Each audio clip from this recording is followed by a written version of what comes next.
house. The sound of footsteps grew ever closer as Mia cowered in the darkness. There was no telling who might be on the walk this evening.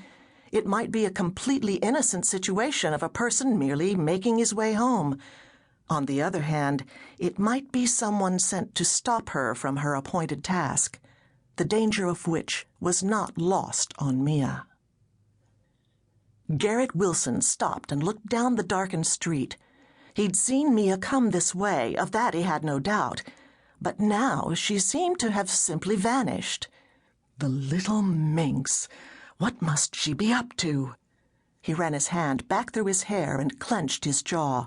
She was always causing some sort of fuss, risking life and limb for one silly exploit or another, no doubt for the sake of that magazine she loved so much. Mia's family seemed to tolerate her writing for Godey's ladies' book as a passing fancy. This time, however, she was definitely not making a wise decision. Heading toward the poorer part of town at this hour was certainly a danger to her well-being. Garrett knew for a fact that robberies and personal assaults were a constant problem in this neighborhood. Why, only the week before, one of the wealthiest men in the city had had his life threatened during a robbery. As a lady of regard, this was clearly not a wise decision. It was nearly 11 before Mia slipped back into the house and secured the French doors. She had learned a great deal from Mrs. Smith. The truth was quite ugly, as truth often could be, but it gave Mia insight into the rumored problems she'd been seeking to expose.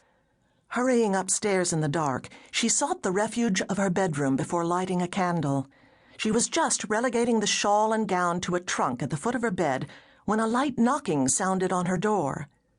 "Come in," she called, straightening quickly, as if completely innocent of any mischief. "Miss, I wondered if I could help you dress for bed?" Mia smiled at the woman. "Of course, Ruth. I'm ready to retire. I'm sorry to have kept you up." "I came earlier, but you were gone." Mia's smile broadened. "You won't be saying anything, will you?" Ruth shook her head and returned a grin. "Just like all the other times, Miss Mia, I will be as silent as the grave." "And of course I will reward your loyalty," Mia said conspiratorially. "I've been telling Jason all about you, and he seems quite smitten. I don't think we'll have any trouble bringing him around to matrimonial thoughts." "Oh, miss, do you really think so?" Ruth questioned as she began unfastening the silk gown. "I do. I have arranged for you and Jason to have some time away from the house.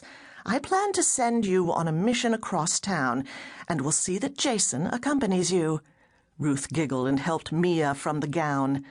"I'm grateful, miss. No telling how long it might have taken without your help." "Well, I'm quite gifted when it comes to matching people.